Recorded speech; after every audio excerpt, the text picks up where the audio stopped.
Hello दोस्तों, सभी को नमस्कार, Radhe Radhe, good morning, whatever you feel to connected with us. हम आपके सिलेबस का आज एक नया टॉपिक डिस्कस करेंगे जिसका नाम है ब्लड या रुधिर या रक्त, है ना। पिछले एग्जाम में जो आपका पिछली बार एग्जाम हुआ उसमें हर पारी में यहाँ से 1 से 2 क्वेश्चन पूछे गए। एक क्वेश्चन हर एग्जाम में हर पारी में एक क्वेश्चन बिल्कुल पूछा गया है। तो यहाँ से आपके 1 से 2 क्वेश्चन पूछे जाएंगे। तो इसको हम डिस्कस करेंगे, रक्त या रुधिर। आपके सिलेबस में मेंशन नहीं किया हुआ है लेकिन जनरल साइंस में ये टॉपिक आता है और इसमें से आपके क्वेश्चन पूछा जा रहा है, हर पारी में पूछा जा रहा है। जब हम पूरा सिलेबस कर लेंगे, आपके 2-3 टॉपिक और बायोलॉजी के वो पूरा कर लेंगे, तो फिर मैं सारे जो भी पुराने पेपर, प्रीवियस पेपर हुए आपके अग्निवीर के, जितने भी आर्मी के एग्जाम हुए, उन सारों के जो भी क्वेश्चन आए हुए हैं उनको यहाँ पर हम डिस्कस करेंगे। तो ये नया चैप्टर डिस्कस करते हैं जिसका नाम है रक्त यानी कि ब्लड। तो विज्ञान की जिस शाखा के अंतर्गत रक्त का यानी कि ब्लड का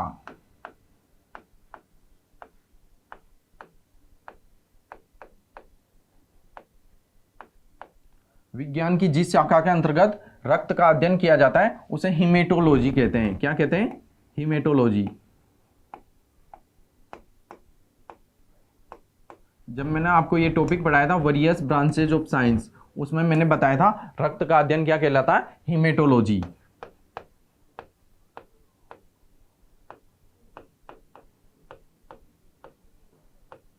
तो रक्त का अध्ययन क्या कहलाता है? हीमेटोलॉजी। और शरीर में रक्त के निर्माण की प्रक्रिया यानी कि formation of blood in human body is what is known as haemopoiesis. शरीर में रक्त के निर्माण की प्रक्रिया क्या कहलाती है? तो हीमोपिएसिस कहलाती है।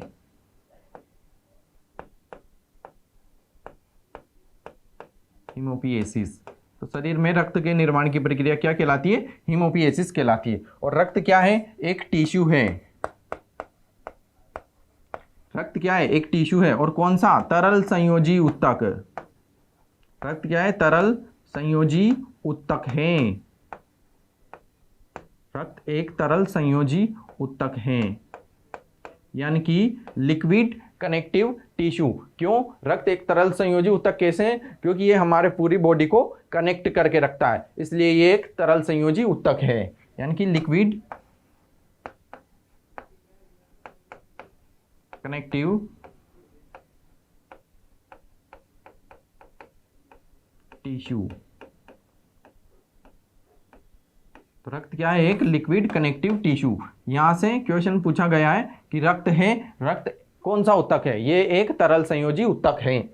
और स्वस्थ मनुष्य के शरीर में रक्त कितना होता है? तो स्वस्थ मनुष्य के शरीर में 5 से 6 लीटर। स्वस्थ मनुष्य के शरीर में 5 से 6 लीटर रक्त होता है। महिलाओं में आधा लीटर रक्त कम होता है, जिसकी पूर्ति जिंदगी भर इधर से की जाती है। तो महिलाओं में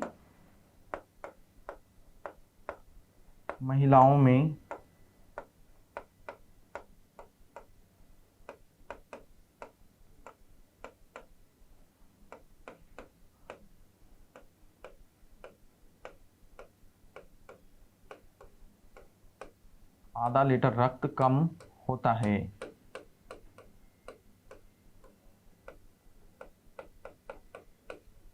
तो महिलाओं के शरीर में लगभग 5.5 से 5.5 लीटर रक्त होता है। फिर शरीर के कुल वजन का कितना % रक्त होता है? यानी कि शरीर के कुल वजन का 7 से 8% रक्त होता है। यह भी क्वेश्चन पूछा गया है। तो शरीर के कुल वजन का 7 से 8% रक्त होता है। जैसे मान लो कि किसी व्यक्ति के शरीर का वजन 70 किलो है यानी कि 70 kg, तो उसके शरीर में रक्त कितना होगा? अगर आपसे पूछ लिया जाए तो 7 से 8%। अगर 7% माने तो 70 kg का 7% निकाल लेंगे।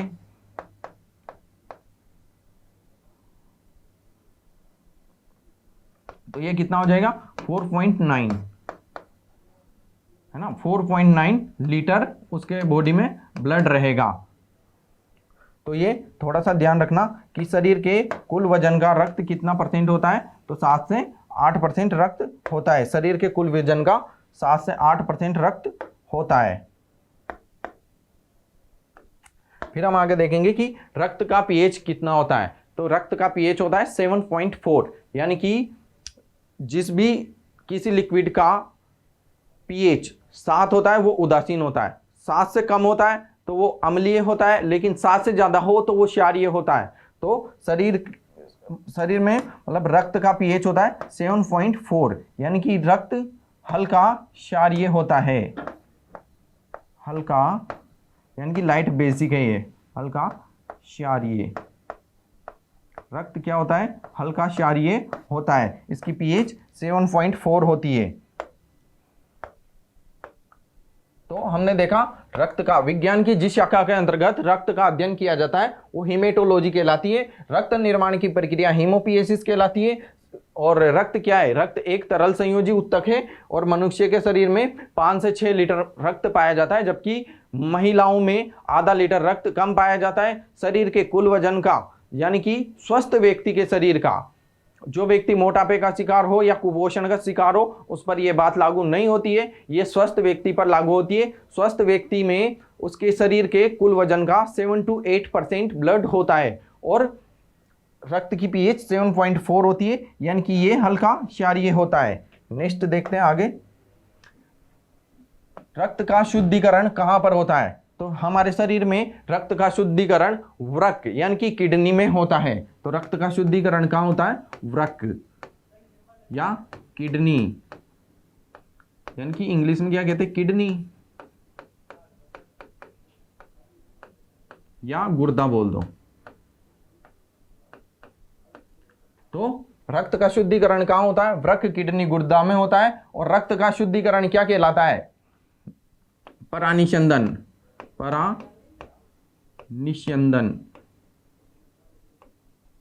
परानिस्पंदन यानी कि अल्ट्राफिल्ट्रेशन।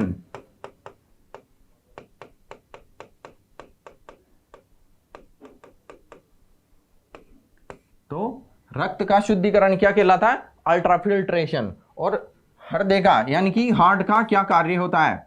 तो हार्ट का कार्य होता है रक्त को पंप करना, रक्त को पंप करना।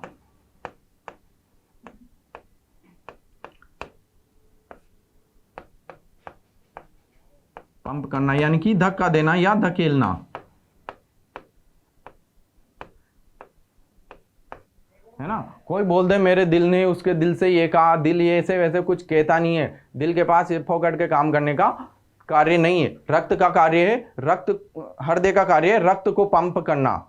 तो ये शरीर का सबसे बिजी ऑर्गन है। शरीर का अगर आपसे पूछा जाए मानव शरीर का सबसे व्यस्ततम अंग कौन सा है, अगर ऑप्शन में दिए जाए आपको मस्तिष्क, हृदय, लीवर या फिर कुछ और ऑप्शन, तो आपका आंसर होगा हृदय। हृदय शरीर का सबसे व्यस्ततम अंग होता है। फिर हम देखेंगे रक्तदाब। तो रक्तदाब कितना होता है? रक्तदाब होता है 120/80 mmHg, यानी कि मिलीमीटर पारे के दाब पर। ये 120 कब होता है? ये होता है संकुचन की स्थिति में। ये क्या होता है? ये प्रकुंचन की स्थिति में, यानी कि संकुचन यानी कि डायस्टोल। और ये होता है प्रकुंचन। प्रकुंचन क्या होता है? सिस्टोल और डायस्टोल, इन दोनों स्थिति में 120/80। अगर ये कम ज्यादा हो जाए तो व्यक्ति ब्लड प्रेशर का यानी कि रक्तदाब का शिकार हो जाता है। ये एक आम बीमारी है, लगभग सभी में, अधिकतर आज की दुनिया में ये देखी जाती है। तो रक्तदाब कितना होता है सामान्य व्यक्ति में या स्वस्थ व्यक्ति में? ये है स्वस्थ व्यक्ति का।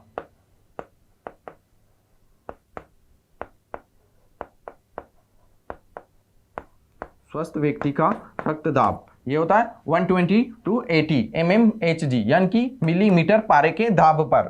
ठीक है। और फिर रक्तदाब को जिस यंत्र से मेजर किया जाता है वो है स्फिग्नोमेनोमीटर। तो रक्तदाब का मापन जिस यंत्र से किया जाता है वो है स्फिग्नोमेनोमीटर।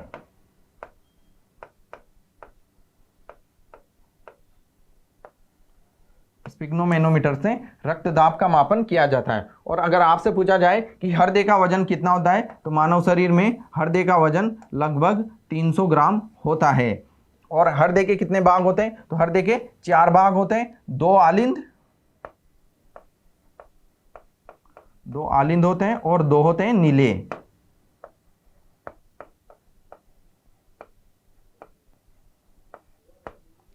तो हमने देखा रक्त का शुद्धिकरण कहाँ होता है, तो होता है वृक्क, किडनी या गुर्दा बोल दो। फिर शरीर में रक्त के शुद्धिकरण की प्रक्रिया क्या कहलाती है, तो शरीर में रक्त के शुद्धिकरण की प्रक्रिया परानिस्पंदन यानी कि अल्ट्राफिल्ट्रेशन कहलाती है। और हृदय का कार्य क्या होता है, हृदय का कार्य होता है रक्त को पंप करना, और हृदय का वजन लगभग 300 ग्राम होता है।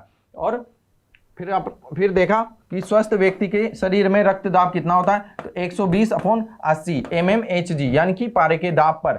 120 कब होता है, संकुचन की स्थिति में, क्योंकि संकुचन की स्थिति में प्रेशर बढ़ जाता है। जब हम रक्त दाब का मापन करवाने जाते हैं तो पंप किया जाता है तो संकुचित हो जाता है, तो संकुचन की स्थिति में रक्त दाब बढ़ जाता है। कितना होता है, 120 स्वस्थ व्यक्ति का। और प्रकुंचन, जब उसको ढीला किया जाता है, छोड़ा जाता है, तो वो रक्त दाब घट जाता है। कितना होता है, लगभग 80 कितने mmHg पारे के दाब पर।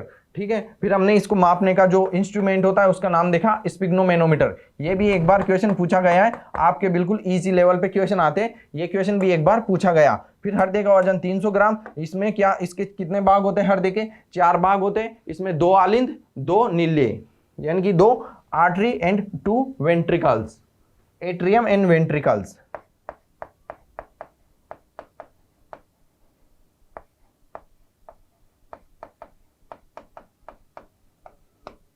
Atrium and 2 ventricles.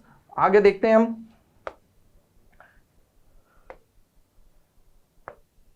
कि स्वस्थ मनुष्य में बंद, दोहरा और विकसित परिसंचरण तंत्र पाया जाता है। स्वस्थ व्यक्ति में यानी कि जो मनुष्य में बंद यानी कि क्लोज, दोहरा यानी कि ड्यूल, एंड विकसित यानी कि डेवलप सर्कुलेटरी सिस्टम पाया जाता है। मनुष्य में बंद, दोहरा और विकसित परिसंचरण तंत्र पाया जाता है। यहां से भी क्वेश्चन पूछा गया है, मैंने एक भी लाइन फालतू नहीं लिखी है, यहाँ बिल्कुल एक एक क्वेश्चन जहां से आए हैं उन क्वेश्चन को भी उठा के मैंने 1 लाइनर में डाला है। तो एक बार क्वेश्चन पूछा गया, मनुष्य में खुला, ऑप्शन थे आपके, यहां दे दे आपको खुला, दोहरा की जगह इकरार दे दे या फिर तीहरा दे दे, और विकसित की जगह अल्प विकसित या अविकसित दे दिया जाए, तो यहां पर ध्यान रखना है। आगे देखते हैं, धमनियों में ऑक्सीकृत रक्त बहता है। तो धमनियों में कौन सा रक्त बहता है, तो धमनियों में ऑक्सीकृत, धमनियों में ऑक्सीकृत रक्त बहता है। यानी कि ऑक्सीकृत रक्त को क्या बोला जाता है, शुद्ध रक्त। ऑक्सीकृत रक्त बहता है। और धमनियां क्या करती है, धमनियां हृदय से शरीर के अंगों को, हृदय से शरीर के अंगों को रक्त सप्लाई करती है, यानी कि ब्लड सप्लाई करती है। तो धमनियां हृदय से अंगों तक रक्त पहुंचाती है।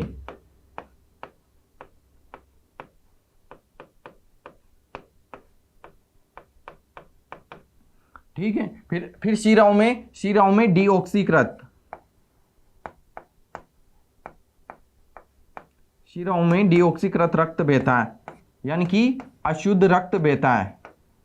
डीऑक्सीकृत रक्त को क्या बोलते हैं, अशुद्ध रक्त बोलते हैं। और शिराएं क्या करती हैं, शिराएं अंगों से हृदय तक रक्त की आपूर्ति करती है। तो अंगों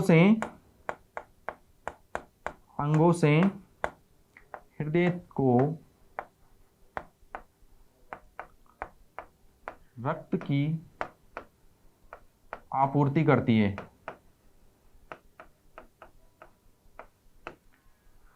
अंगों से हृदय को रक्त की आपूर्ति कौन करती है, शिराएं। और हृदय से अंगों को ये धमनियां, यानी कि शिराओं में वाल्व या कपाट पाए जाते हैं। शिराओं में क्या पाए जाते हैं, वाल्व या कपाट पाए जाते हैं जो रक्त के विपरीत प्रवाह को रोकते हैं। फिर हम देखेंगे रक्तदान करते समय रक्त किससे लिया जाता है, तो रक्त शिराओं से लिया जाता है, शिराओं से, यानी कि वेन से लिया जाता है। ये है आर्टरी,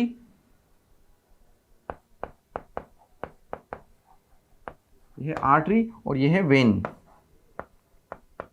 वेन यानी कि एक तरह से नसें, इनमें से रक्तदान करते समय रक्त शिराओं से लिया जाता है और शिराओं में अशुद्ध रक्त बहता है यानी कि डीऑक्सीकृत रक्त बहता है। ऑक्सीकृत रक्त धमनियों में बहता है और धमनियां क्या करती है, हृदय से अंगों को रक्त की आपूर्ति करती है। तो हमने देखा मनुष्य में बंद दोहरा विकसित परिसंचरण पाया जाता है, धमनियों में ऑक्सीकृत यानी कि शुद्ध रक्त बहता है और धमनियां क्या करती है, हृदय से अंगों को रक्त की आपूर्ति करती है। फिर हमने देखा शिराओं में डीऑक्सीकृत यानी कि अशुद्ध रक्त बहता है और शिराएं क्या करती है, अंगों से। फिर देखो यहाँ थोड़ा ध्यान रखना, यहाँ से भी क्वेश्चन पुटअप हो सकता है, ठीक है। फिर हमने देखा शिराओं में वाल्व या कपाट पाए जाते हैं जो रक्त के विपरीत प्रवाह को यानी कि रिवर्स फ्लो को कौन रोकते हैं, वाल्व या कपाट। कहाँ पाए जाते हैं, शिराओं में।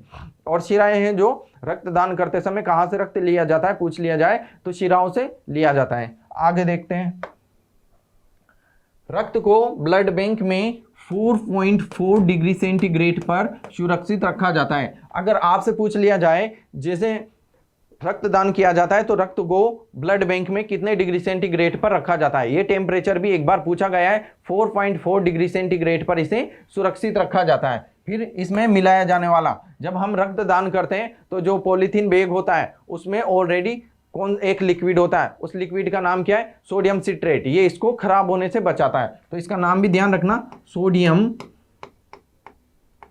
साइट्रेट या सोडियम सिट्रेट। तो रक्तदान करते हैं तो रक्त में क्या मिलाया जाता है, सोडियम सिट्रेट। ये क्या करता है, ये रक्त को खराब होने से बचाता है और ब्लड बैंक में ब्लड को 4.4 डिग्री सेंटीग्रेड पर सुरक्षित रखा जाता है। आगे देखेंगे कि रक्त में अब जब रक्तदान किया जाता है तो इसका स्कंदन क्यों नहीं होता है, तो रक्त में पाया जाने वाला प्रतिस्कंदनकारी पदार्थ, ये इसका जो क्लोटिंग होती है वो क्यों नहीं होती। मनुष्य के शरीर में भी इसकी क्लोटिंग नहीं हो और जब पॉलीथीन बैग में जब रक्तदान किया जाता है उसमें भी इसकी क्लोटिंग नहीं हो, तो इसमें पाया जाने वाला पदार्थ है हिपेरिन। और हिपेरिन का निर्माण कहाँ होता है, तो हिपेरिन का निर्माण होता है लीवर में, हिपेरिन का निर्माण होता है यकृत में।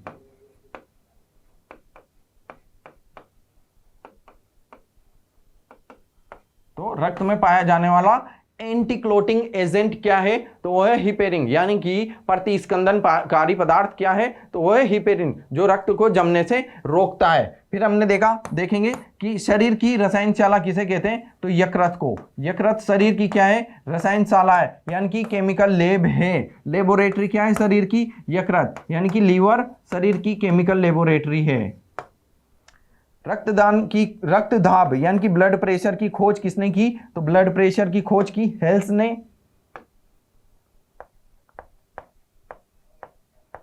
तो रक्तदाब की खोज अगर आपसे पूछ लिया जाए कि रक्तदाब की खोज किसने की, तो रक्तदाब की खोज की हेल्स ने। और रक्त परिसंचरण की खोज किसने की, तो रक्त परिसंचरण की खोज की विलियम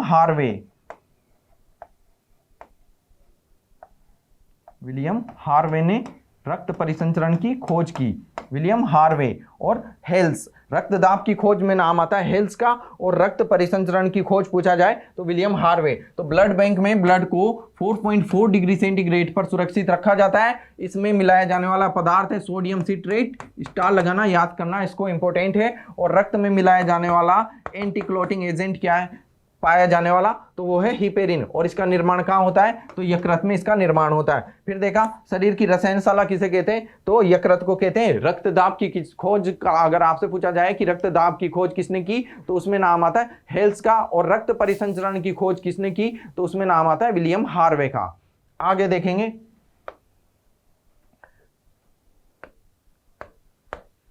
विश्व रक्तदाता दिवस कब मनाया जाता है, तो 14 जून को विश्व रक्तदाता दिवस मनाया जाता है। याद रखना, 14 जून को विश्व रक्तदाता दिवस मनाया जाता है। और विश्व हृदय दिवस कब मनाया जाता है, तो 29 सितंबर को, 29 सितंबर को विश्व हृदय दिवस यानी कि वर्ल्ड हार्ट डे कब मनाया जाता है, 29 सितंबर। और ये रक्तदाता दिवस 14 जून को मनाया जाता है। आगे देखते हैं, अब हम देखेंगे ब्लड। ब्लड को कैसे डिवाइड करके हमें पढ़ना है। हमने अब तक देखा इसके बारे में बेसिक सी जानकारी जो कि एग्जाम में पूछी गई है, एनसीईआरटी से मैंने इसके इंपॉर्टेंट पॉइंट उठाए हैं। अब हम रक्त को दो भागों में बांटकर पढ़ेंगे। पहला है प्लाज्मा, ये रक्त का तरल भाग होता है और टोटल रक्त का लगभग 55 to 60 यानी कि 55 से 60% होता है। और जो फिर देखेंगे रुधिर कणिकाएं। रुधिर कणिकाएं क्या होती है, ये लगभग 45 to 50 यानी कि 45% होती है। और ये तीन प्रकार की होती है, आरबीसी, डब्ल्यूबीसी और प्लेटलेट्स यानी कि बिंबाणु। ठीक है, तो ये एक पीले रंग का पदार्थ होता है। देखते हैं शुरू से ही, रक्त को हमने दो भागों में विभाजित किया। एक तो है रुधिर प्लाज्मा, दूसरा है रुधिर कणिकाएं। फिर इसमें देखा हमने ये रक्त का तरल भाग होता है जिसमें लगभग 90% पानी होता है और इसमें 7 से 8% प्रोटीन पाई जाती है, जैसे फाइब्रिनोजन प्रोटीन, प्रोथ्रोम्बिन प्रोटीन,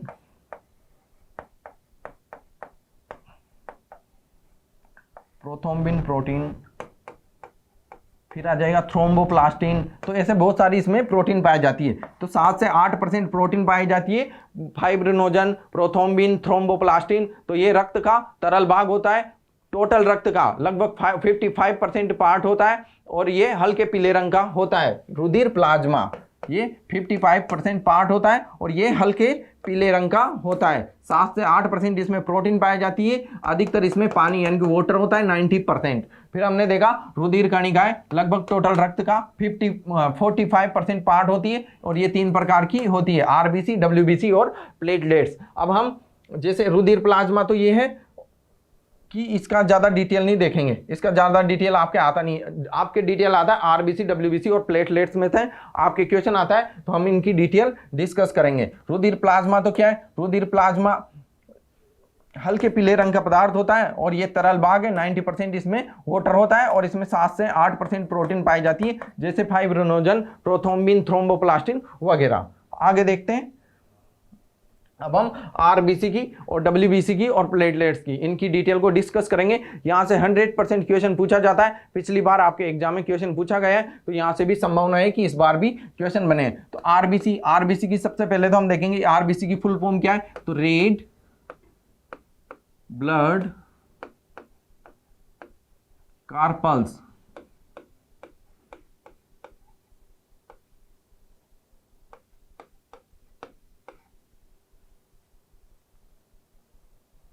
तो रेड ब्लड कार्पल्स यानी कि लाल रक्त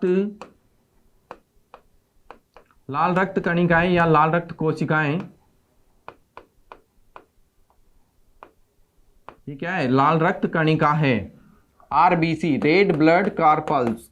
फिर इसका अन्य नाम क्या है, तो इसका अन्य नाम है इरिथ्रोसाइट। यहां से भी क्वेश्चन पूछा जा सकता है। इसका अन्य नाम क्या है, इरिथ्रोसाइट। रेड ब्लड कार्पल्सस आरबीसी की फुल फॉर्म है, यानी कि लाल रक्त कणिकाएं, और जो इसका अन्य नाम है वो है इरिथ्रोसाइट। अब देखेंगे इसकी संख्या, यानी कि इसकी संख्या कितनी होती है। तो इसकी संख्या होती है 45 लाख से 55 लाख पर mm3, यानी कि प्रति मिलीमीटर क्यूब में।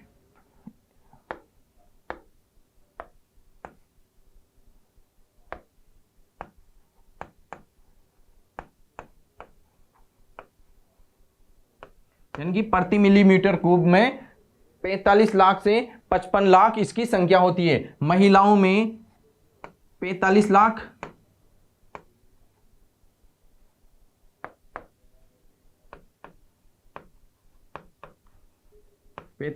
लगभग महिलाओं में होती है और 55 लाख लगभग पुरुषों में होती है।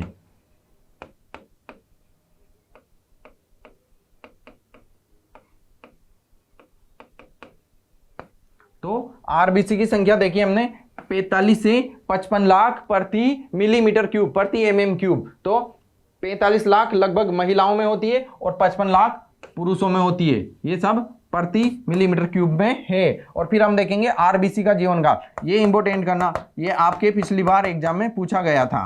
तो आरबीसी का जीवन काल कितना होता है, 120 दिन, यानी कि 120 डेज। 120 दिन आरबीसी का लाइफ पीरियड होता है। फिर हम देखेंगे स्तनधारियों की आरबीसी में केंद्रक नहीं पाया जाता है, यानी कि स्तनधारियों की यानी कि मेमल्स की आरबीसी में न्यूक्लियस नहीं पाया जाता है, लेकिन 2-3 ऐसे मेमल्स हैं जिनकी आरबीसी में न्यूक्लियस यानी कि केंद्रक पाया जाता है। वो अपवाद है, उनको याद रखना कौन कौन सा है, ऊंट है, लामा है और याक। तीन एग्जेप्शन है, इन एग्जेप्शन को याद रखना है, ऊंट, लामा और याक। ये 3 ऐसे मेमल्स हैं जिनकी आरबीसी में केंद्रक पाया जाता है, ऊंट, लामा, याक। तो स्तनधारियों की आरबीसी में केंद्रक नहीं होता है, लेकिन 3 ऐसे स्तनधारी है जिनकी आरबीसी में केंद्रक पाया जाता है, ऊंट, लामा और याक। स्तनधारियों की आरबीसी आकार में कैसी होती है, तो चपटी होती है, यानी कि डिस्क शेप।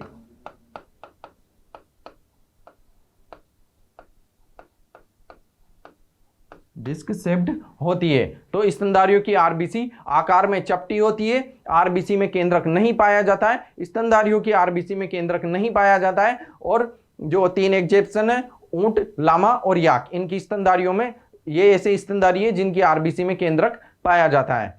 तो हमने देखा आरबीसी, आरबीसी को क्या कहते हैं, रेड ब्लड कार्पल्सल्स, अन्य नाम है इरिथ्रोसाइट, संख्या है 45 से 55 लाख प्रति मिलीमीटर क्यूब। फिर इसका जीवन काल देखा 120 डेज। फिर स्तनधारियों की आरबीसी में केंद्रक नहीं पाया जाता है, ऊंट, लामा और याक इसके अपवाद है।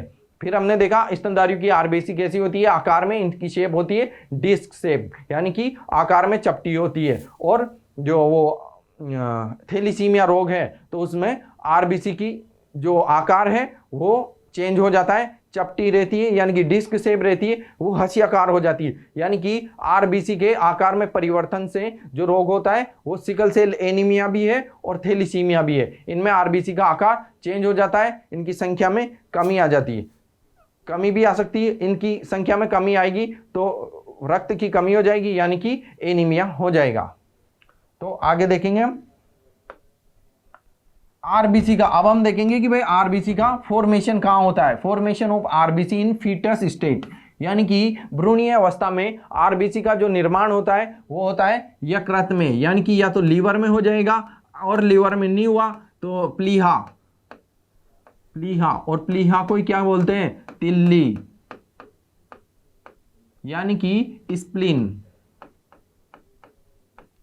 स्प्लीन में भ्रूणीय अवस्था में आरबीसी का निर्माण होता है। और एडल्ट में इसका निर्माण होता है अस्थि मज्जा। एडल्ट में आरबीसी का निर्माण कहां होता है, अस्थि मज्जा, यानी कि बोन मेरो।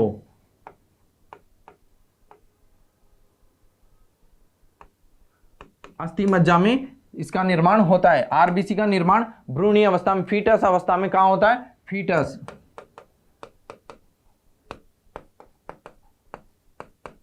तो भ्रूणीय अवस्था में क्या कहां होता है, लीवर में या प्लीहा या तिल्ली यानी कि स्प्लीन में। और वयस्क अवस्था में यानी कि एडल्ट स्टेट में कहां पर होता है, तो बोन मेरो में होता है। फिर हम देखेंगे आरबीसी की कमी से कौन सा रोग हो जाता है। तो आरबीसी की कमी से एनीमिया हो जाता है, एनीमिया यानी कि रक्त अल्पता या रक्त क्षीणता। और आरबीसी की अधिकता से कौन सा रोग होता है, तो वो है पॉलीइक्थीमिया।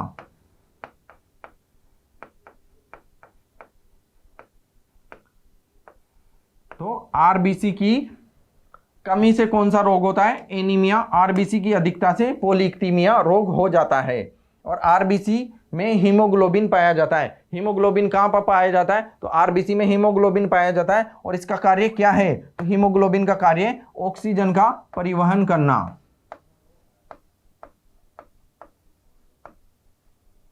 ऑक्सीजन का परिवहन करना।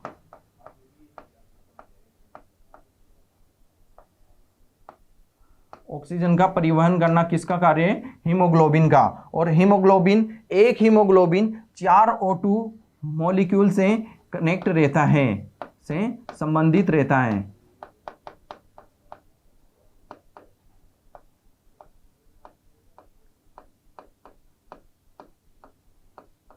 तो एक हीमोग्लोबिन अणु 4 ऑक्सीजन अणुओं से संबंधित रहता है। एक हीमोग्लोबिन परमाणु 4 ऑक्सीजन अणुओं से संबंधित रहता है।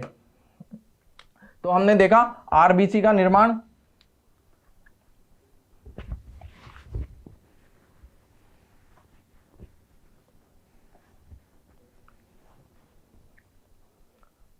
आरबीसी का निर्माण भ्रूणीय अवस्था में कहाँ होता है? यकृत में यानी कि लीवर में, प्लिया, स्प्लीन या तिल्ली में होता है। और एडल्ट स्टेट में कहाँ होता है? अस्थि मज्जा यानी कि बोन मेरो में होता है। आरबीसी की कमी से जो रोग होता है वो है एनीमिया और अधिकता से होता है पॉलीइक्थीमिया। फिर आरबीसी में हीमोग्लोबिन पाया जाता है और इसका कार्य क्या है? किसका? हीमोग्लोबिन का कार्य क्या है? ऑक्सीजन का परिवहन करना, और इसके कारण ही रक्त का रंग लाल होता है। और एक हीमोग्लोबिन परमाणु 4 ऑक्सीजन अणुओं से संबंधित रहता है। यह क्वेश्चन भी पूछा गया है, इसको भी ध्यान रखना। आगे देखेंगे, हीमोग्लोबिन ऑक्सीजन से जुड़कर ऑक्सी हीमोग्लोबिन बनाता है। हीमोग्लोबिन ऑक्सीजन से जुड़कर ऑक्सी हीमोग्लोबिन बनाता है, जिसके कारण रक्त का रंग लाल होता है।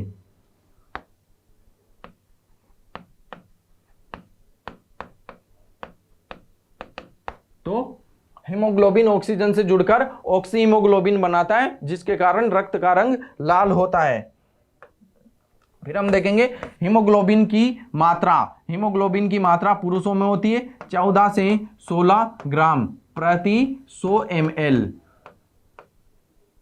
100 मिलीलीटर में 14 से 16 ग्राम हीमोग्लोबिन की मात्रा होती है। महिलाओं में होती है 12 से 14 ग्राम प्रति 100 ml।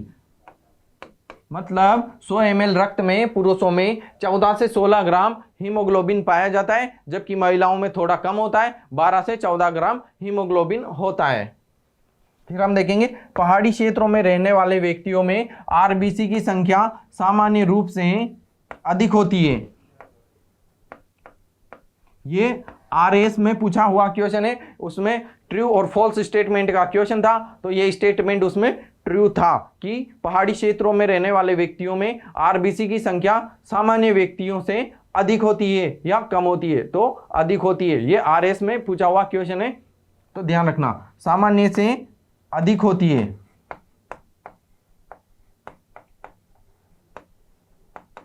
सामान्य से अधिक होती है। फिर मलेरिया रोग में आरबीसी की संख्या घट जाती है या कम हो जाती है।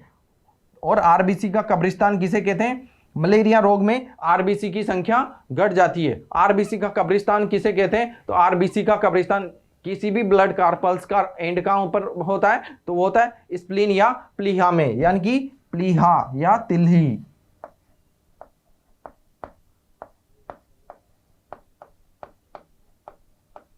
इसीलिए क्या कहते हैं? आरबीसी का कब्रिस्तान कहते हैं, क्योंकि ये यहां पर आकर डेड हो जाती है।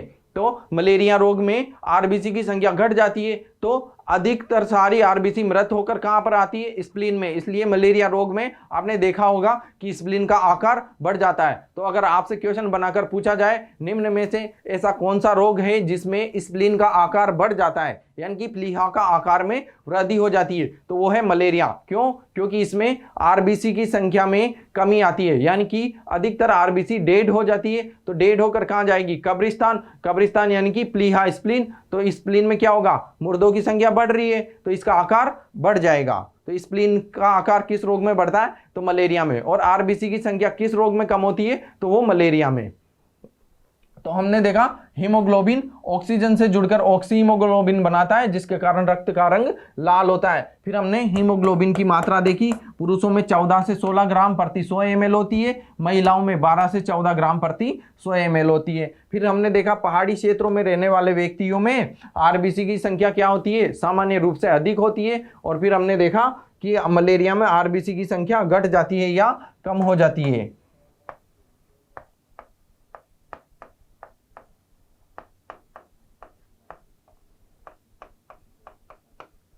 फिर हमने देखा आरबीसी का कब्रिस्तान किसे कहते हैं? तो प्लीहा या स्प्लीन को आरबीसी का कब्रिस्तान कहा जाता है। फिर आगे हम देखेंगे, हमने पूरा आरबीसी को पूरा डिस्कस किया, जिसका नाम था रेड ब्लड कार्पल्सल्स, यानी कि लाल रक्त कणिकाएं। उसका अन्य नाम क्या था? इरिथ्रोसाइट। जीवन काल क्या था? 120 डेज। और आरबीसी का निर्माण क्या होता है? तो भ्रूणीय अवस्था में हमने देखा, भ्रूणीय अवस्था में आरबीसी का निर्माण होता है यकृत में और प्लीहा स्प्लीन में, जबकि वयस्क अवस्था में कहां पर होता है? तो अस्थि मज्जा यानी कि बोन मेरो में होता है। फिर हमने आरबीसी की कमी से क्या होता है? तो आरबीसी की कमी से एनीमिया होता है। तो अधिकता से क्या होता है? पॉलीक्टीमिया होता है। आरबीसी का कब्रिस्तान यानी कि मृत होने के बाद आरबीसी कहां पर जाती है? तो प्लीहा या स्प्लीन में जाती है। मलेरिया रोग में क्या होता है? आरबीसी की संख्या घट जाती है। इस प्रकार हमने पूरा आरबीसी को कवर किया। अब हम डब्ल्यूबीसी को पढ़ेंगे, यानी कि व्हाइट ब्लड कार्पल्सल्स, यानी कि श्वेत रक्त कणिकाएं।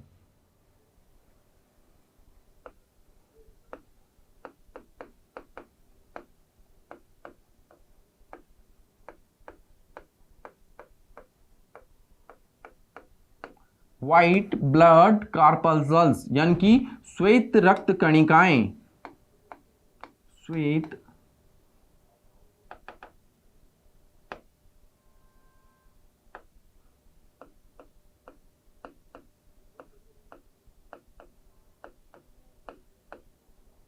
श्वेत रक्त कणिकाएं।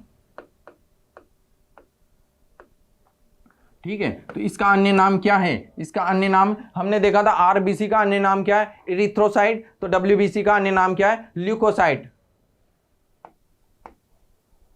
Leucocyte, erythrocyte, leucocyte.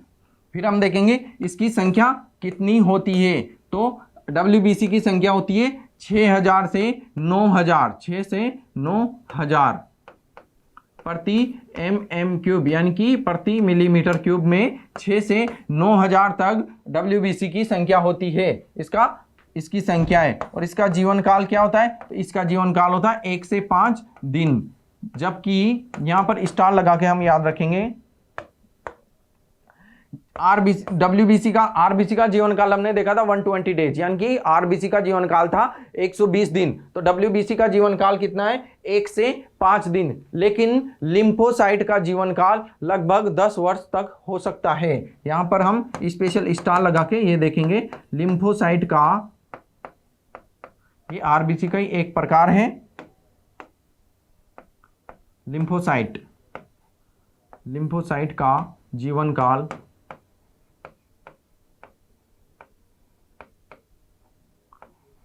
लगभग 10 से 15 वर्ष तक भी हो सकता है।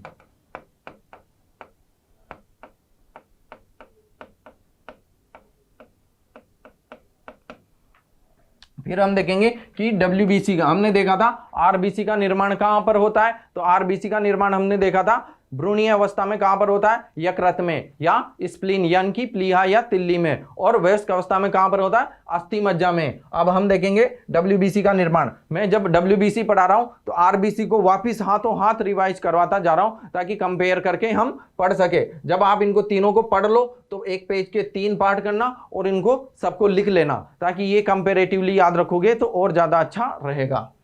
फिर इसका निर्माण कहां पर होता है? तो इसका निर्माण या तो होगा थाइमस में, थाइमस एक ग्रंथि होती है उसमें, या तो थाइमस में या फिर अस्थि मज्जा में, यानी कि बोन मेरो। थाइमस या अस्थि मज्जा में डब्ल्यूबीसी का निर्माण होता है। फिर इसमें केंद्रक, तो केंद्रक पाया जाता है। आरबीसी में केंद्रक नहीं पाया जाता था, डब्ल्यूबीसी में केंद्रक पाया जाता है। फिर इसका कार्य क्या है? डब्ल्यूबीसी का कार्य क्या है? तो डब्ल्यूबीसी का कार्य है रोग प्रतिरोधक क्षमता को बढ़ाना या संक्रमण से बचाना।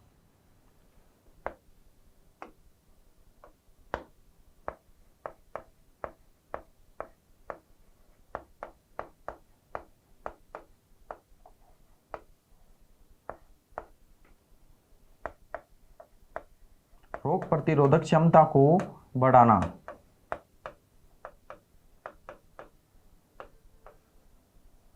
तो डब्ल्यूबीसी का कार्य क्या है? रोग प्रतिरोधक क्षमता को बढ़ाती है। और कैंसर में क्या होता है? डब्ल्यूबीसी की संख्या बढ़ जाती है।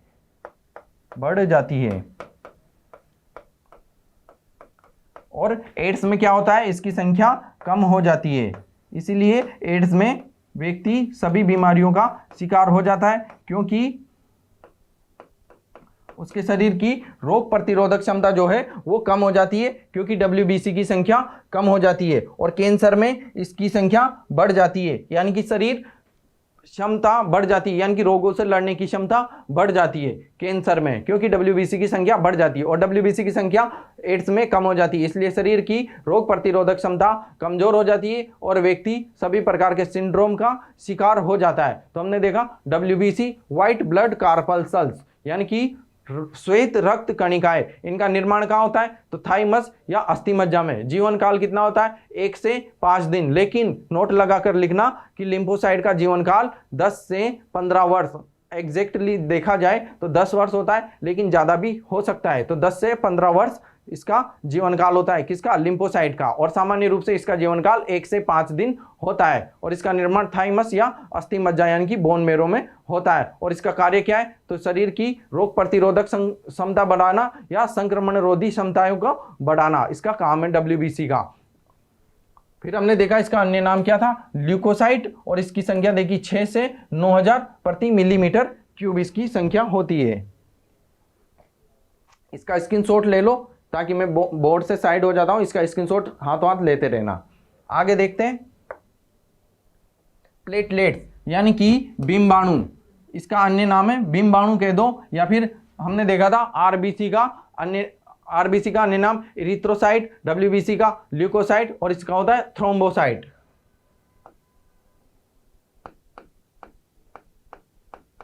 थ्रोम्बोसाइट।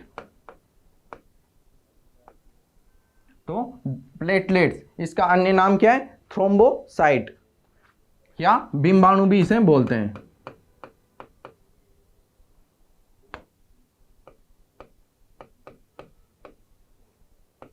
बिंबाणु, इसकी संख्या या इसकी मात्रा कितनी होती है, तो प्लेटलेट्स की मात्रा होती है 1.5 लाख से 4.5 लाख तक प्रति मिलीमीटर क्यूब, सभी की संख्या प्रति मिलीमीटर क्यूब में। और अगर एक एवरेज देखा जाए 1.5 लाख से 4.5 लाख तक प्लेटलेट्स की संख्या हमारे शरीर में हो सकती है, यानी कि ये इसका एवरेज देखा जाए तो 3 लाख प्रति मिलीमीटर क्यूब इनकी संख्याएं होती है, किसकी, प्लेटलेट्स की। और प्लेटलेट्स का जीवन काल कितना होता है, तो ये होता है 5 से 10 दिन। प्लेटलेट्स का जीवन काल कितना होता है, ये होता है 5 से 10 दिन। और इसका निर्माण कहाँ होता है, तो इसका निर्माण होता है अस्थिमज्जा में, यानी कि बोन मेरो में। और इसका कार्य पूछा जाए कि प्लेटलेट्स का कार्य क्या होता है, तो प्लेटलेट्स रक्त का थक्का बनाने में सहायक है, यानी कि रक्त का स्कंदन करने में सहायक है।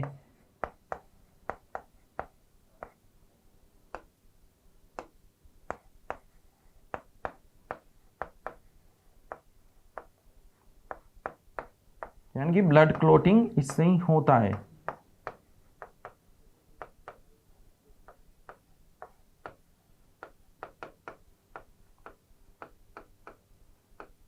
रक्त का थक्का बनाने में ये सहायक होती है। और इसकी संख्या कम किस रोग में हो जाती है, अगर आपसे पूछा जाए प्लेटलेट्स की संख्या किस रोग में कम हो जाती है, तो आपने देखा होगा डेंगू के मरीजों को जब डेंगू बहुत घातक रूप में हो जाता है तो ऊपर से प्लेटलेट्स चढ़ाई जाती है, तो डेंगू रोग में प्लेटलेट्स की संख्या कम हो जाती है। तो हमने देखा पूरा प्लेटलेट्स को डबल्स देखते हैं। इसका अन्य नाम क्या है, थ्रोम्बोसाइट, या इसको बिंबाणु भी कहते हैं। इसकी संख्या या मात्रा 1.5 लाख से 4.5 लाख तक होती है प्रति मिलीमीटर क्यूब में। इसका जीवन 5 से 10 दिन होता है। इसका निर्माण कहाँ होता है, तो इसका निर्माण बोन मेरो में होता है।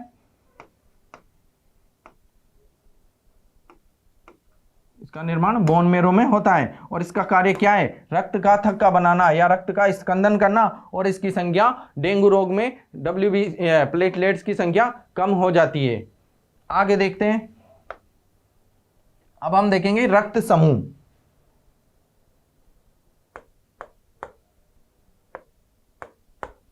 रक्त समूह यानी कि ब्लड ग्रुप।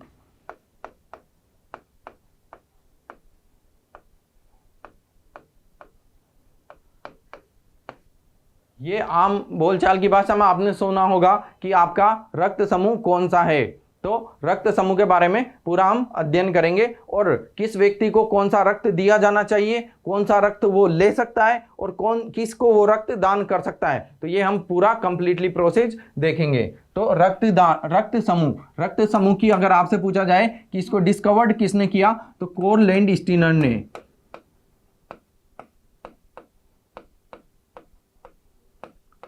कोल लैंड स्टीनर ने रक्त समूह की खोज की। तो रक्त समूह की खोज किसने की? कोल लैंड स्टीनर ने। और किस आधार पर की? तो एंटीजन के आधार पर। एंटीजन के आधार पर कोल लैंड स्टीनर ने रक्त समूह की खोज की। और आपसे पूछा जाए कि आरबीसी में उपस्थित विशेष प्रोटीन को क्या कहा जाता है, तो आरबीसी में उपस्थित विशेष प्रोटीन को एंटीजन कहा जाता है। तो आरबीसी में उपस्थित विशेष प्रोटीन क्या कहलाती है? एंटीजन।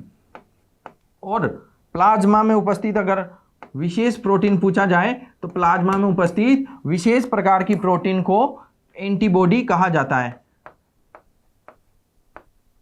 अगर आपसे पूछा जाए एंटीजन और एंटीबॉडी में क्या डिफरेंस है, तो आरबीसी में पाई जाने वाली विशेष प्रकार की प्रोटीन होती है उसे एंटीजन कहते हैं, और प्लाज्मा में पाई जाने वाली विशेष प्रकार की प्रोटीन को एंटीबॉडी कहा जाता है।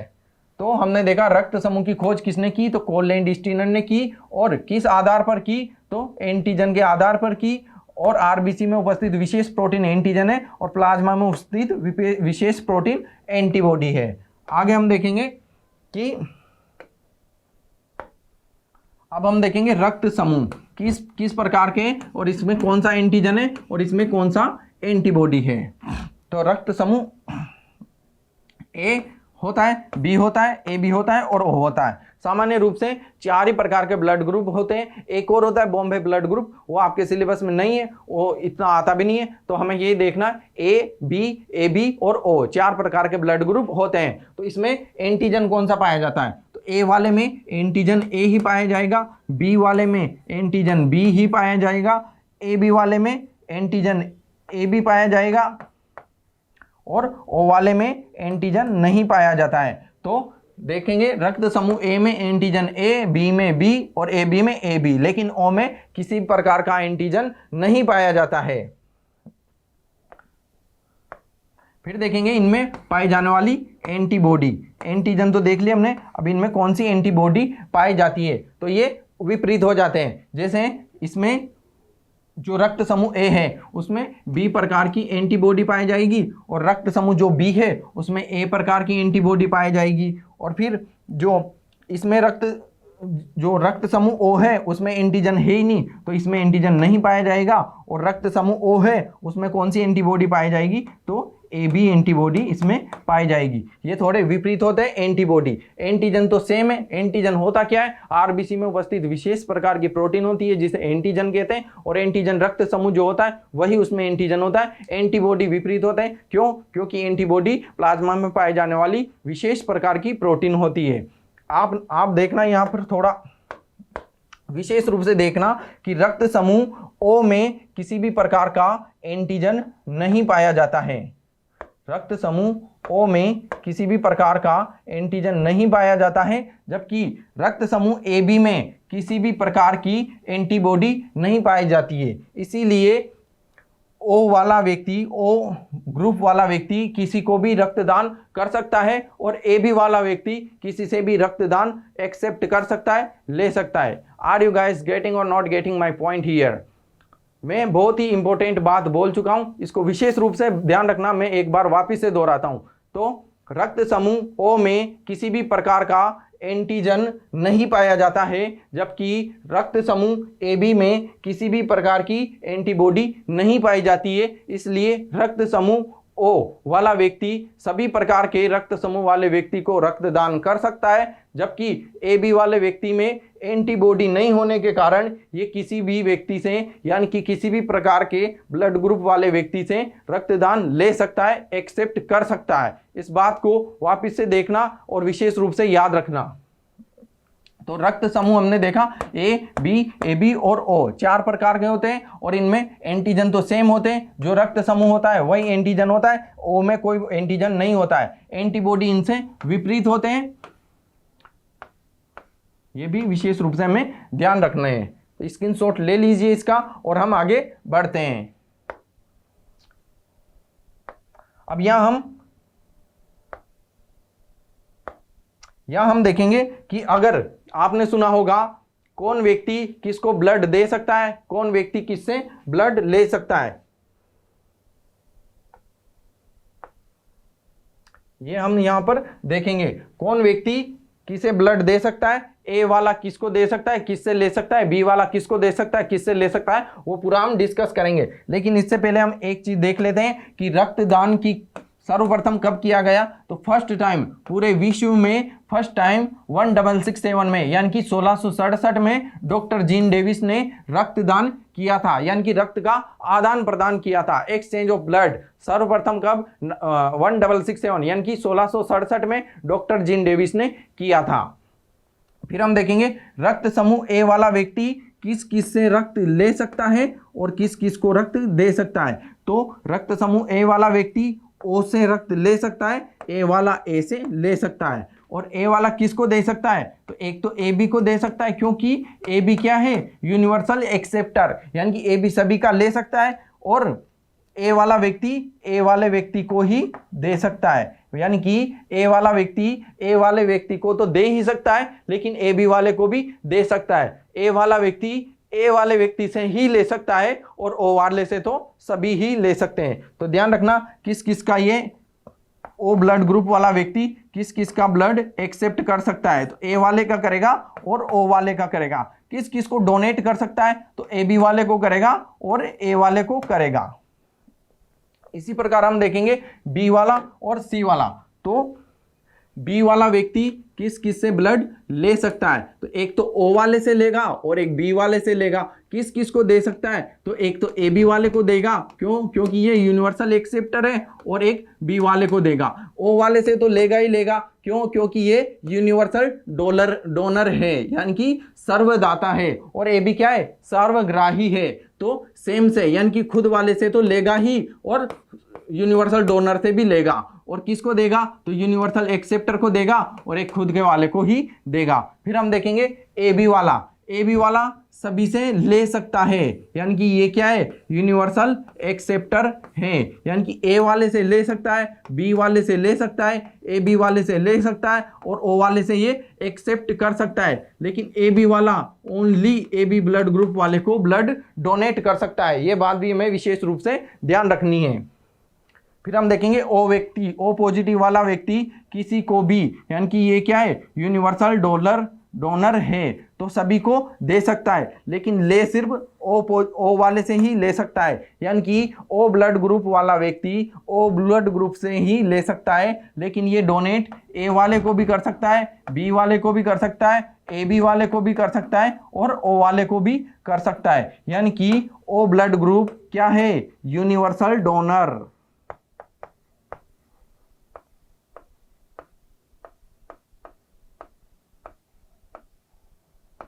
यूनिवर्सल डोनर यानी कि सर्वदाता।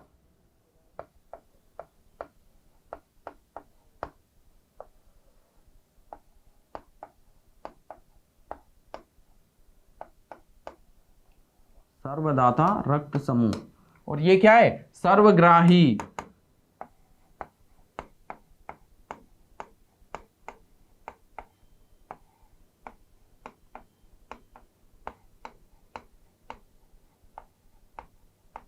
क्या है, सर्वग्राही यानी कि यूनिवर्सल एक्सेप्टर। और ये है यूनिवर्सल डोनर, यानी कि ओ वाला सभी को दे सकता है लेकिन सिर्फ खुद वाले से ही ले सकता है। और ए बी वाला सभी से ले सकता है लेकिन सिर्फ ए बी वाले को ही ये डोनेट कर सकता है। तो हमने देखा ए वाला ए वाले से लेगा और यूनिवर्सल डोनर से लेगा, यानी कि ए वाला ए से लेगा और ओ से लेगा, जबकि ए बी को देगा और ए को देगा। फिर हमने बी को देखा तो बी वाला बी से लेगा और एक यूनिवर्सल डोनर ओ से लेगा। किसको दे सकता है? एक तो सेल्फ को दे सकता है बी को, और एक यूनिवर्सल एक्सेप्टर ए बी को दे सकता है। फिर हमने देखा ओ, तो ओ वाला सभी को डोनेट कर सकता है, लेकिन सिर्फ एक्सेप्ट ओ वाले का ही कर सकता है। फिर हमने देखा ए बी वाला सभी का एक्सेप्ट कर सकता है, लेकिन डोनर सिर्फ ए बी वाले को ही करेगा। तो ये हमने देखा। फिर हम देखेंगे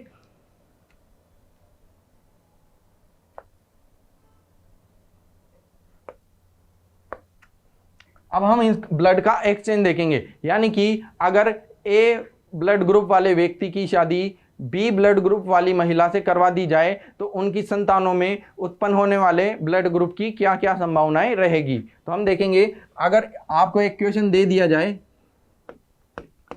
पुरुष का ब्लड ग्रुप है ए, महिला का है बी, तो उत्पन्न संतानों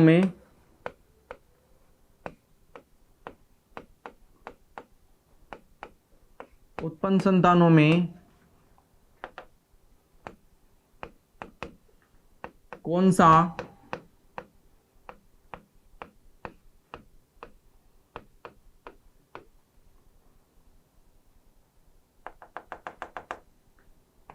कौन से ब्लड ग्रुप की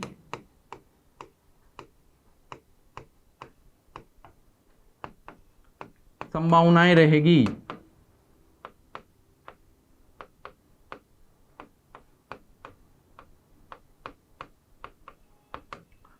तो यहां हम इनका सॉल्यूशन करेंगे। यानी कि क्या कह रहा है, पुरुष का ग्रुप है ब्लड ग्रुप ए और महिला का ब्लड ग्रुप है बी, यानी कि पुरुष है ए, यानी कि पुरुष, तो इसके इसमें कौन कौन सी ये होगी, तो एक तो होगा ओ और एक होगा ए। इसी प्रकार महिला है, इसका ब्लड ग्रुप है बी, तो इसके क्या क्या होंगे, एक तो ओ होगा और एक होगा बी। तो फिर अब हम क्या करेंगे, इनका क्रॉस करवाएंगे, यानी कि ओ ब्लड ग्रुप का क्रॉस होगा ओ से, ओ का क्रॉस होगा बी से।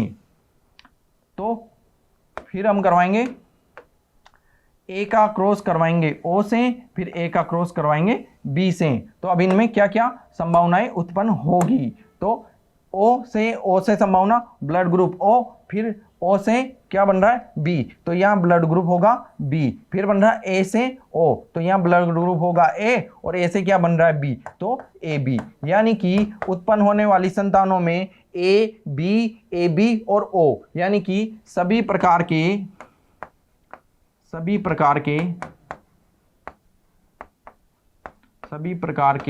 रक्त समूह की संभावनाएं रहेगी।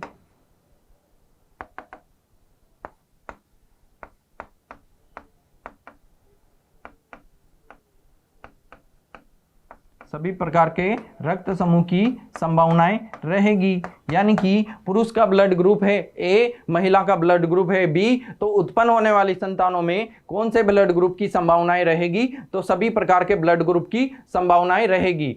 इसी पे आधारित हम एक और क्वेश्चन देखेंगे।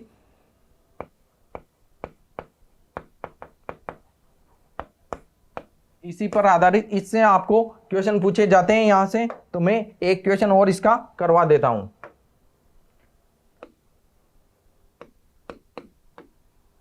यानी कि पुरुष का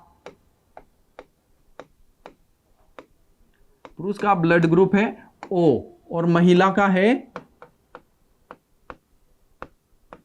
का ए, तो उत्पन्न संतानों में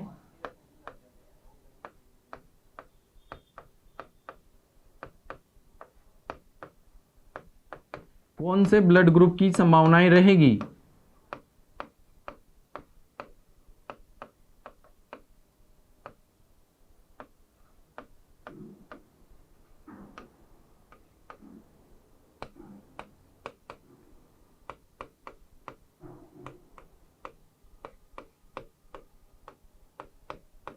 तो अब इसका हम सॉल्यूशन करते हैं कि पुरुष का ब्लड ग्रुप है ओ, महिला का ब्लड ग्रुप है ए, तो अगर इनकी शादी करवा दी जाए तो इनमें उत्पन्न होने वाली संतानों में कौन सा ब्लड ग्रुप होगा। तो यहां से हम देखेंगे पुरुष का है ओ, तो इसके दो ही बनते हैं, ओ और ओ, यहां भी ओ यहां भी ओ। अब महिला का है ए, तो इसके दो बनते हैं, एक तो बनेगा ओ और एक बनेगा ए। अब हम क्या करेंगे, इनका क्रॉस करवाएंगे, तो ओ का क्रॉस होगा ओ से, फिर ओ का क्रॉस होगा ए से, फिर हम इनका क्रॉस करवाएंगे, ओ का क्रॉस ओ से, फिर ओ का क्रॉस ए से। तो इनमें उत्पन्न होने वाली संतानों में ब्लड ग्रुप की संभावना देखेंगे। ओ का क्रॉस ओ से होगा तो ओ ही आएगा, ओ का क्रॉस ए से होगा तो यहाँ पर ए आएगा, ओ का क्रॉस ओ से होगा तो ओ ही आएगा, ओ का क्रॉस ए से होगा तो ए आएगा। तो यहाँ पर या तो ब्लड ग्रुप ए होगा या ब्लड ग्रुप ओ होगा। तो यहाँ पर ए और ओ दोनों प्रकार के ब्लड ग्रुप की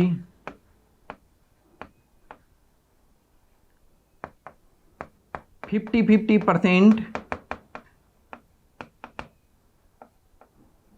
संभावनाएं रहेगी।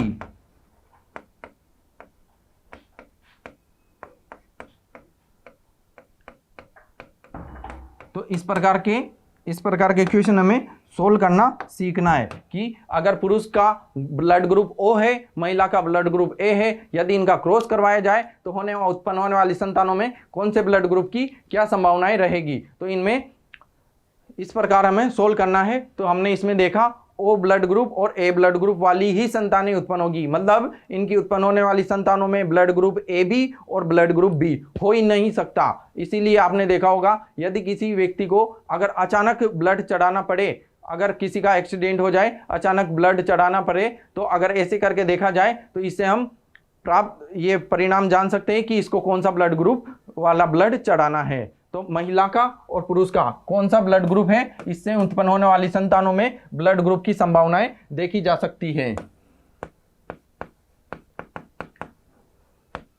तो ये हमें सीखना है किस प्रकार इनका ब्लड ग्रुप निकाला जाता है, उत्पन्न होने वाली संतानों में किस प्रकार का ब्लड ग्रुप होगा।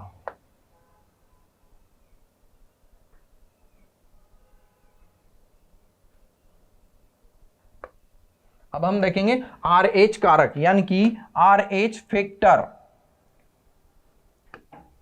तो RH कारक की खोज किसने की, तो इसकी खोज की कोल लैंड स्टीनर, यानी कि ब्लड ग्रुप की खोज किसने की थी, कोल लैंड स्टीनर ने। और RH कारक की खोज किसने की, कोल लैंड स्टीनर और वीनर ने। हमने देखा था कि blood group O, blood group A B A B, तो इनमें क्या होता है, ये सभी दो प्रकार के होते हैं, एक होते हैं पॉजिटिव, एक होता है नेगेटिव। तो वो किससे पता चलता है, तो वो RH कारक यानी कि RH फैक्टर से पता चलता है। और इसकी खोज किसने की, तो कोल लैंड स्टीनर और वीनर ने इसकी खोज की।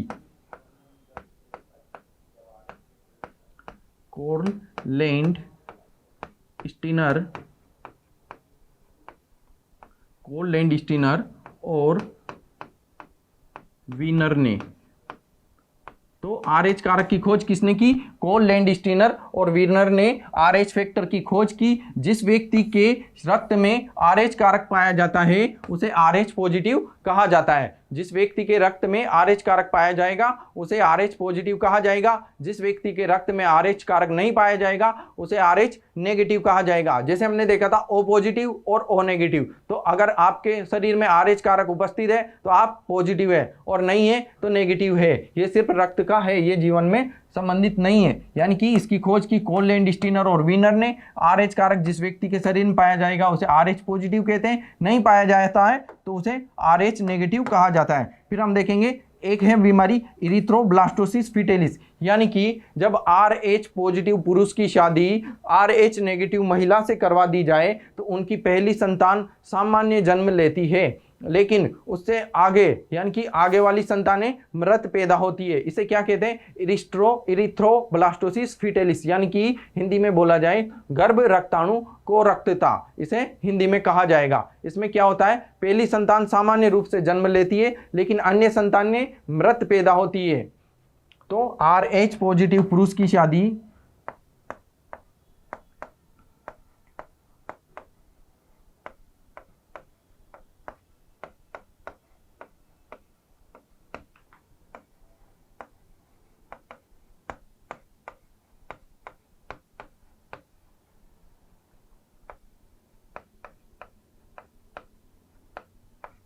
RH पॉजिटिव पुरुष की शादी RH नेगेटिव महिला से करा दी जाए तो प्रथम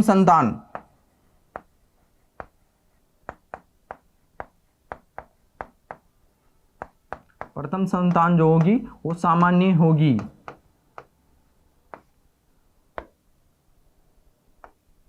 अन्य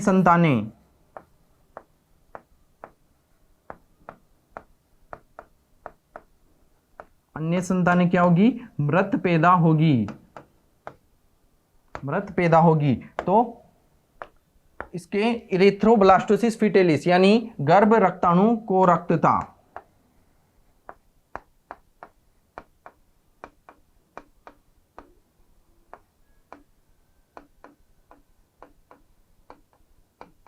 गर्भ रक्ताणु कोरक्तता यानी कि इरिथ्रोब्लास्टोसिस फिटेलिस। अब इसके उपचार के लिए क्या किया जाए? यानी कि अगर RH पॉजिटिव पुरुष की शादी RH नेगेटिव महिला से करवा दी जाए तो पहली संतान सामान्य रूप से पैदा होती है, लेकिन दूसरी संतानें जो पैदा होती है वो मृत पैदा होती है। तो इसके उपचार के लिए क्या किया जाए? इसके उपचार के लिए प्रथम प्रसव के बाद तुरंत 24 आवर्स के अंदर anti-RHD का टीका लगाया जाता है।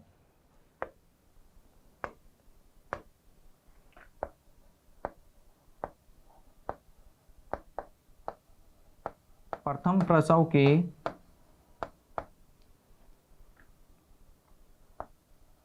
24 आवर्स के अंदर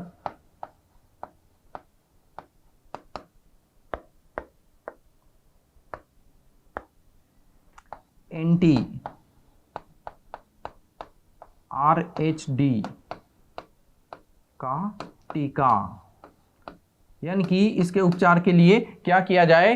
तो प्रथम प्रसव के 24 घंटों के अंदर anti-RHD का टीका लगा दो तो अन्य संतानें मृत पैदा नहीं होती है। इरिथ्रोब्लास्टोसिस फिटेलिस यानी कि गर्भ रक्ताणु कोरक्तता से बचा जा सकता है। तो हमने देखा RH कारक यानी कि RH फैक्टर, इनकी खोज किसने की? तो खोज की कोललैंड, स्टीनर और वीनर ने। किसके आधार पर की? किस पर की? रिसस या मकाऊ बंदर पर की। यहां पर यह भी याद रखना, रिसस या मकाऊ।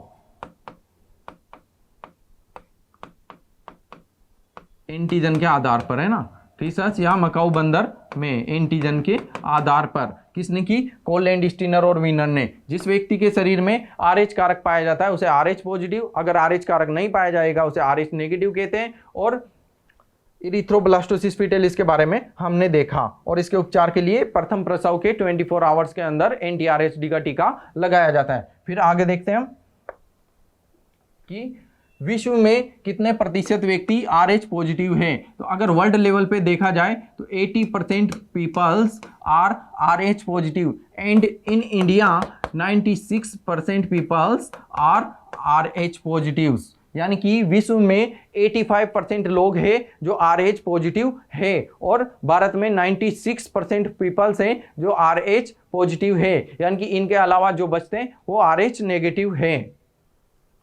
फिर हम देखेंगे हार्ट बीट यानी कि हृदय की दर वयस्क में यानी कि एडल्ट में कितनी होती है? तो हम सभी जानते हैं 72 पर मिनट। और नवजात शिशु में यानी कि हृदय दर, हार्ट रेट,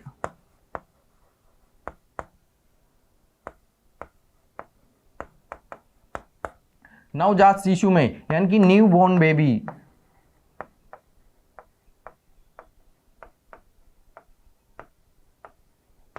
है ना। तो वयस्क व्यक्ति में 72 पर मिनट होती है, जबकि न्यू बॉर्न बेबी यानी कि नवजात शिशु में ये 140 लगभग 140 पर मिनट होती है हार्ट रेट, यानी कि 1 मिनट में हृदय कितनी बार धड़कता है। तो वयस्क व्यक्ति में यानी कि एडल्ट में 72 पर मिनट होता है और जो है नवजात शिशु यानी कि न्यू बॉर्न बेबी में 140 पर मिनट, ये इसकी रेट है। और 1 यूनिट में कितना ब्लड आता है, यानी कि 1 यूनिट में कितना रक्त आ सकता है? तो ये आता है 350 ml।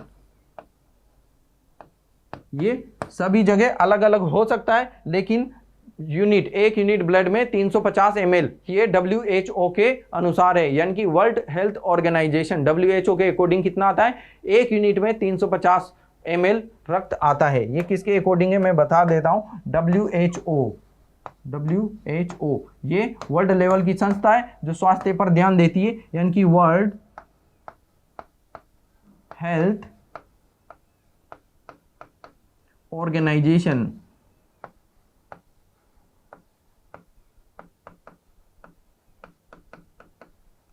तो वर्ल्ड हेल्थ ऑर्गेनाइजेशन के अकॉर्डिंग एक यूनिट में 350 ml रक्त होता है और विश्व में 85% पीपल्स आर RH पॉजिटिव और भारत में 96% पीपल्स आर RH पॉजिटिव। और हृदय की दर देखी, वयस्क व्यक्ति में 72 और हार्ट रेट नवजात शिशु में 140। फिर हमने देखा एक यूनिट में कितने ml रक्त होता है, तो 350 ml रक्त एक यूनिट में होता है। फिर आगे देखेंगे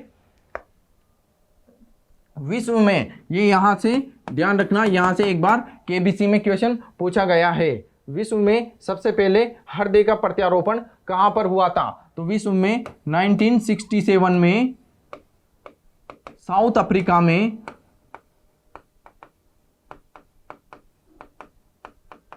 विश्व में सर्वप्रथम, यानी कि फर्स्ट टाइम इन वर्ल्ड 1967 में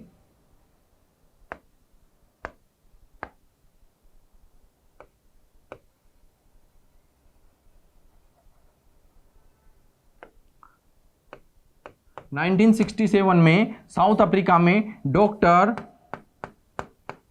क्रिश्चियन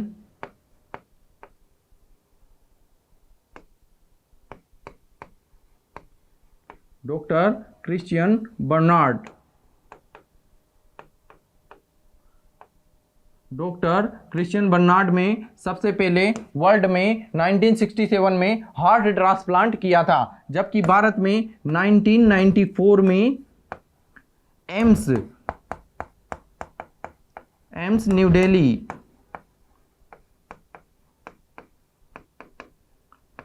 दिल्ली में डॉक्टर वेणुगोपाल ने हार्ट ट्रांसप्लांट किया था।